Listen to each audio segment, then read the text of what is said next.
everybody. What a great week. Excited to play in Tiger Stadium on Saturday night, 6:30 Central Standard Time. We're excited about Tell the Truth Monday, about the process, about talking about preseason game number 3, which was fantastic. It was a mock game. We split the teams up. Our coaches did a tremendous job of organization.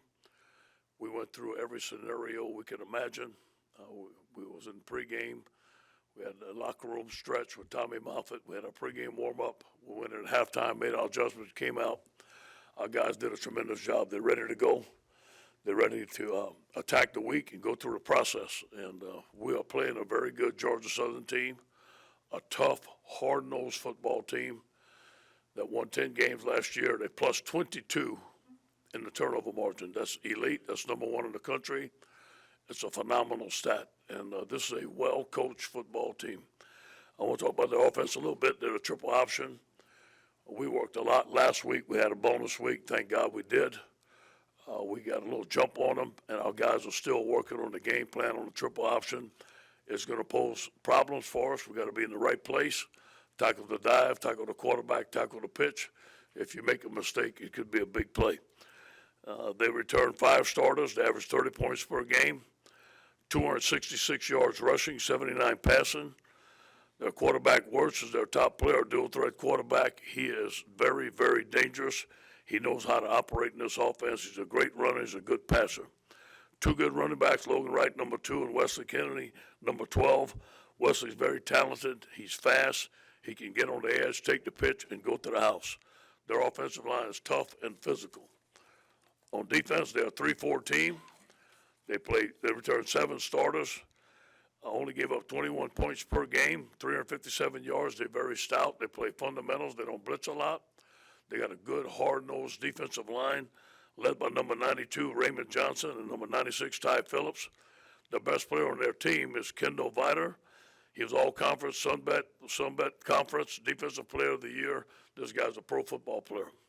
On special teams, punt coverage, 5.3 yards per return, 24th in the country. They're very solid across the board in kickoffs.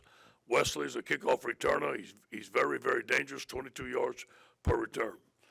This week is going to be about the LSU Tigers.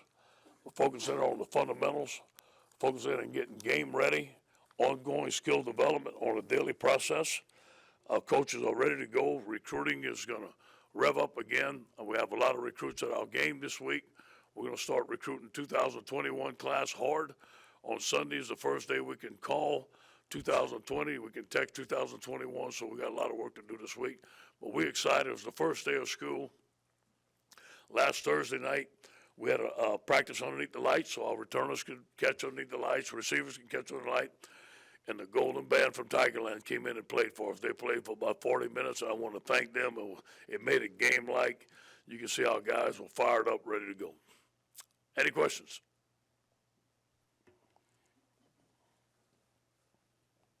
Ed, I guess just what's the kind of unique challenge of facing a triple option team in week 1, and what kind of look has John Trey Kirkland gave you? Yeah, John Trey, like I said before, has been the MVP of the week. He's done a tremendous job.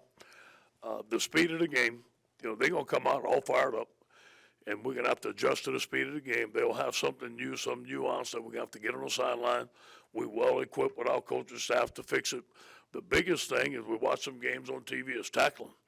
No, we got to tackle. We got to tackle in the open space. We got to be in the right place. We got to get hats to the ball, and we got to call some turnovers. These guys don't give up the ball much. To go off that, I guess, how far back does your staff and analysts and whatnot start preparing for how to stop a triple option? I would say we started breaking them down last February. Started looking at them in the spring. Analysts did a great job in recruiting. In the recruiting period, we had extensive meetings on them. We had walkthroughs on them, so we've been preparing for them since the spring. Ed, last week you were talking about questions you still had. One of them was tackling, like you were talking there. Where's the team at with that, and how do you build for that this week and solve that issue? We work on it. We work on tackling circuit every day. Obviously, you don't tackle every day in practice. We tackle on scrimmages. Last scrimmage was only helmets. So you got to get in the first game, man. We're going to practice tackling every day this week. Got to get in the first game and see where we're at. Hey, Coach. Can you kind of give a rundown of the offensive line and who do you expect to start at each position? Well, Sadiq and Sadiq's going to start at left tackle. Left guard is going to be between Chason Hines and Adrian McGee. Our center is going to be Lloyd. Right guard is going to be D-Lou. And right tackle is going to be Austin. Bedora's a guy that can play a guard. He can play tackle. Those guys will be interchangeable. Coach, obviously, goal number one is to win, but just goal number two, how much do you guys want to prove to yourselves that you can go out in the field and really execute this offense for the first time? Yeah, our guys are excited about it. And I know that our offense has been working very hard. We're looking forward to putting this spread offense on the field against a good Georgia Southern defense. I want to see our speed. We got a lot of speed. We give the receivers the ball in space, let them make plays. But we want to be 50-50 with the run game. We still want to be physical. We want to control the clock. Be interested to see how we do. I think we'll do very well. With the exception of Kason Thomas, you've had a remarkably injury-free preseason. How much does that reflect your attitude about how much get guys to practice, hold them off? And do you have to sometimes, I know you win every argument, but do you have to sometimes tell them, son, this is not, sit down, we'll use you later? Well, sure. Justin Jefferson, the last scrimmage, we didn't practice him. He wanted to play. And I want to see those young receivers, Clyde Edwards-Helaire and Leonard Fournette. We didn't play in the last scrimmage. I want to see those young running backs run the football. They kind of understood, but they missed it once we got out there. But you know what? The way our practice is structured, we have a lot of walkthroughs. A lot of times we're not hitting. Sometimes we are hitting, and we do hit. I think that Jack Marucci does a tremendous job of gauging everything. Tommy measures how hard we're working. We talk about that all the time, and it's a tribute to those guys. You also have had, knock on wood, you read about problems, players getting in trouble everywhere else. None of that's come. You haven't had anything like that this year. How much does that reflect the attitude of this team? I do believe the culture has changed. No, it's not all the way where we want it. In recruiting, we recruit character. We tell our team that character counts. Do the right thing, protect the team, and so far it's been really good. You said that the nose tackle battle is going to be pretty fluid throughout the season, but did Tyler Shelvin kind of officially take that spot, or is it still pretty? No, it's still in our, he and Apu are listed right there. He and Apu are both starters for me, and the guy that's coming along is Joe Evans. Joe Evans has proved that he can play for LSU. He's ready to play as a freshman. He can play at nose tackle. He can play at end. We're very pleased with his play so far. Coach, on your right, from the depth chart, I mean, it looks like you've got a chance for about 18 of your 22 starters to be juniors or seniors, and then you mix in guys like Stingley and them. How does it translate? What do you see, from a group that is veteran? Confident, leadership. We've thrown a lot at them. Execution, discipline out there, and I expect them to play like that. These guys are raring to go, but they've done it before. They're playing as a cohesive team right now, but we'll see. The first game is going to tell a lot about your football team. Coach, over here, your impressions of John Emery, 1. 2, you have a lot of tailbacks. How do you keep all those, I don't know if it's the proper term, keep all those guys healthy? Yeah. Or does that stuff sorted out? How do you think that works to kind of figure out what's going to go on back there during the season? Yeah. First of all, John Emery is everything and more that we thought about in recruiting. He and Ty were the two best backs in the country, in our opinion. They're different. He can make you miss. He has tremendous feet. He has tremendous vision. He needs to get a little bit stronger in the weight room, get more comfortable in the offense. There were a lot of times in practice where he broke outside, we didn't catch him. So he had some explosive runs, very explosive runs. Tommy Robinson has done a good job with our running backs. Clyde Edwards-Helaire is our starter. Leonard Fournette is going to go in there. Chris Curry is going to play, and so are the young guys. So it'll be running back by committee. But as you know, when you're playing this schedule, you're going to need all those guys. We tell them all to stay healthy and all to stay positive. Ed, down here, your depth at corner, I mean, you saw that through the camp with Christian out for a little bit. What do you see behind them going into the year and, where they're at there? We're really, really impressed with Cordell Flott. all of those corners, but I think Cordell Flott has separated himself. That if he would have to start for us right now, we feel comfortable putting him in. Jay Ward is a good tackler. He's very strong. Darius has had a couple of injuries, so he's not ready to go right now. But we really like those young guys. We think that it was an excellent class. Christian's going to be ready to go. Derek's going to be ready to go. And we feel like we're strong at corner. And at linebacker, you mentioned some of the battle through there with Jacob Phillips and those guys. What's that looking like? And remember you were saying that could come down to game day. They are battling, man. It's very close between him and Patrick. And that's going to be a game-time decision. Again, I want to say this. Damone Clark has had an excellent camp. You're going to see him a lot. He's going to play a lot. I expect him to be an excellent LSU linebacker.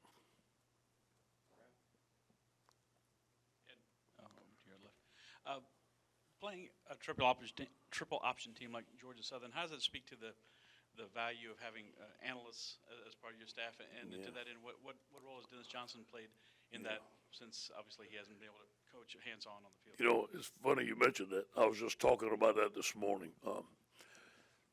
I got to work about 5:30 this morning. There were about 8 coaches there already. And I get in there and do the things I need to do, and I walk down the hall. Kevin Call has a tip sheet to give to the cornerbacks.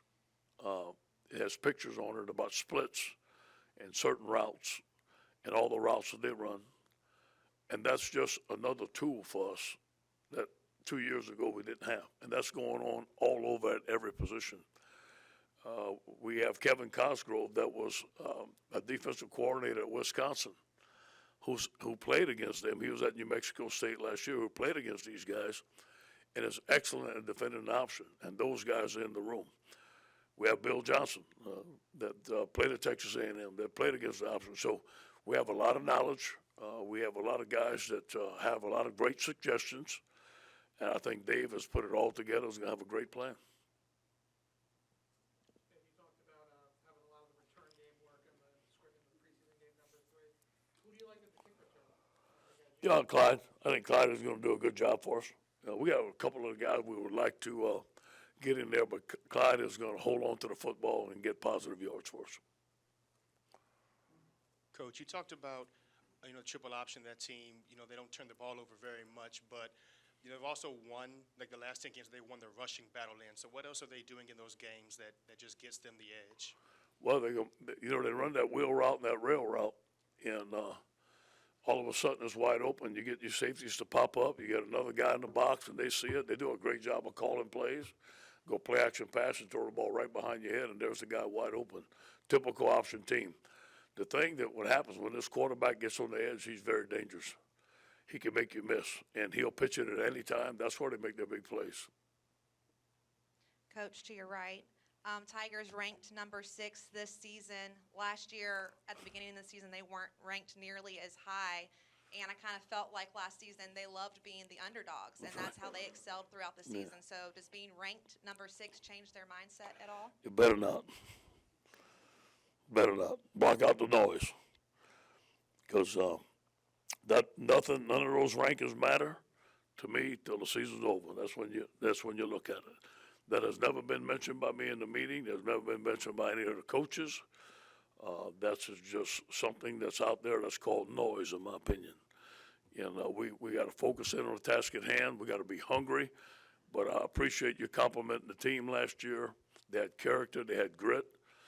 And it was an internal motivation for everybody. And we got to have that same internal motivation to take it to the next step this year. You mentioned the nose tackle and linebacker position. What will be the determining factors that decide that? Is it intangibles or is it game plan awareness? I think we look at this week. It'd be easy to name a starter today, but I like to have the competition. I like to see how they're going to practice this week, how they're going to act. And then on Friday night, I'd like to talk to the coaches what kind of week they had. So this is going to motivate those guys to have a great week, to keep competing all week. Then we'll make a decision Friday or Saturday. And one more. You mentioned the excitement about the offense. I think everybody outside of campus is very excited too, it looks like. I guess, is this as close to the offense that you talked about in the last few years that you guys have been able to be? Yeah, I do believe. Yeah, I do believe we have several different tempos. We are strictly spread. This is the first time LSU has been strictly spread. We have the talent to be spread offense. We can go 5 receivers at any time, 4 receivers. We're mainly going to be out of 11 personnel, 1 tight end, 3 receivers, 1 back. And Coach Ensminger has a tremendous plan. Our offensive line has to improve. We're going to be in 5-man protection a lot, get a lot of people out, throwing our backs the ball out the backfield, and still run the ball. I do believe we're going to be great because of our quarterback. Our quarterback can handle most situations. I think he's a game changer. Coach, as a staff, you all see that Florida Miami game, you saw the penalties, the time that was being wasted, Mm-hmm. some of the sportsmanlike stuff, and y'all look at some of the game management stuff that didn't get involved in the first game and No. coming to focus on it. Yeah, you bring up a good point. Obviously, we watch games with night off. There's a lot of learning that we do, and we teach our guys in a positive way what we're teaching them. We work on game management a bunch. We call it the winning edge. We've had about 5 or 6 of them. We go through different type of scenarios. Hopefully that doesn't happen to us. We want to be a disciplined football team. We want to tackle well, want to play hard. But we did learn a lot of things from that game. Coach, a lot of the off-season talk at tight end has been about Stephon Sullivan, but how has Thaddeus Moss really taken to the new offense, and how has he performed in it so far? Thaddeus has had a great camp. I do believe that he and Stephon are considered starters now. Thaddeus can block. He's big and physical, catches the ball well, is very mature. He and Joel have a tremendous combination. He's made some tremendous catches. He has great hands. That's why we recruited him, because of his catching ability. Stephon is a difference maker. Obviously, he's not the biggest blocker like Thaddeus would be, but can stretch the field. We can flex him out, do a lot of things with him. And Stephon has proved to us he can make big plays in big games. Ed, and you also changed on the defensive line to more of an aggressive nature. Does that present some issues against Georgia Southern when kind of an offense that likes to get people out of position and force you to be assignment sound? And how do you counter that? Yeah, tackles for loss are going to be a premium for us.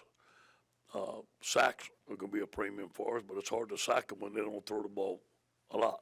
Now, they do have some play action passes. They throw the football. I do believe in this game plan that we need to play assignment football. Whether it's a tackle for a loss or not is not the premium. It's who got the dive, who got the quarterback, and who got the pitch. And we got to tackle the guy when we get there. There's going to be a lot of one-on-one tackles in space that we have to make. If we don't make it, it would be a big play. Coach, in general terms, can you just talk about that first game for you personally, just the anticipation of seeing what your team's going to be like, the anticipation of running out of the tunnel for the first time, just all that for a coach? Yeah, well, it's about them always. I'm excited. I see how hard our staff works. I see our guys coming together. First game, there's always some questions in your mind. What about this? And he talked about it, game management. You want to make sure everything's clean. I tell our guys we put 11 men on the field and we fight like tigers. So substitutions is critical. Running on and off the field, all dressed together, looking sharp, blocking, tackling, playing hard, playing like tigers. Coach, I'm sorry, John. My apologies. Go ahead. Thank you, Ed. Coach, you've coached at a lot of great places, a lot of great players. How unusual is a Derek Stingley to come in and do what he's done in a short period of time? He's special. He is special and great character. His dad's a coach, great mom. Doesn't say a word. Has tremendous ball skills. Has tremendous awareness. Wants to be great. Is always working on Saturday and Sunday.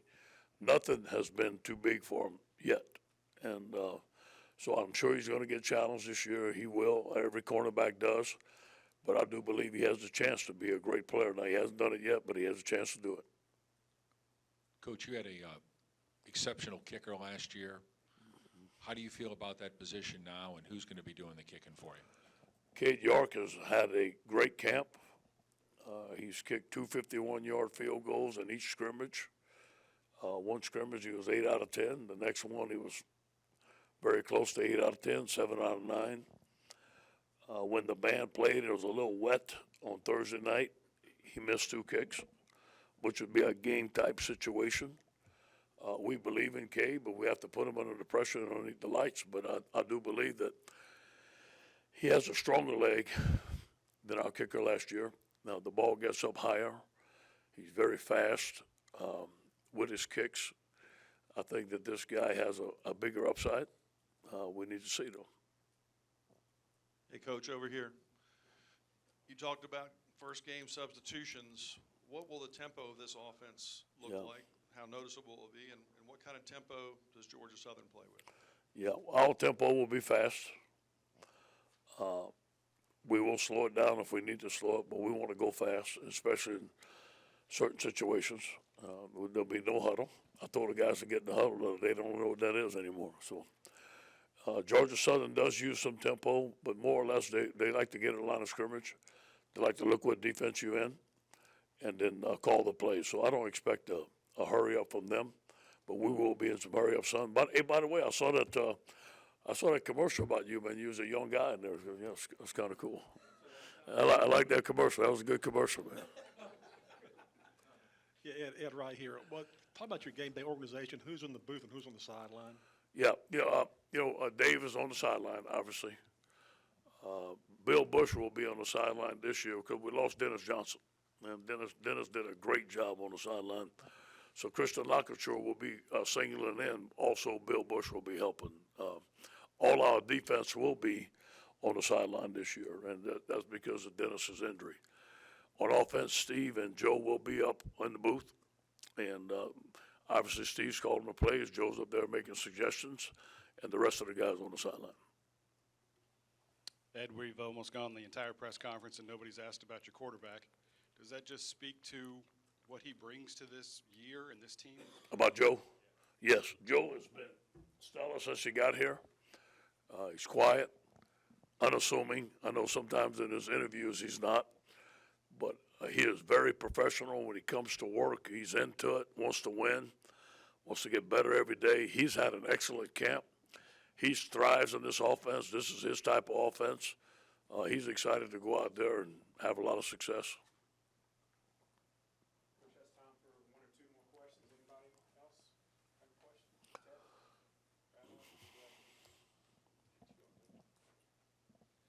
Speaking of Joe, he told us once in the preseason that he wants to block like on a reverse or something like that. Is that when he says that? Do y'all ignore him when he says that? Yeah, I tell him he can't. But he would, man. He would. He'd go in there and be a lead blocker if you need him to. Obviously, a team like Georgia Southern gives you a lot to prepare for. Does that take away from any kind of mention or distraction of the team you got to play in Austin next week? No question. No question. That has not been mentioned. First game, we want to do well. We're going out there and prove what we've been doing in camp, and then all of a sudden the triple option team comes in, and all your time is just looking at the triple option. How are we going to defend it? There's been no other distractions. We're in good shape. Thank you, guys.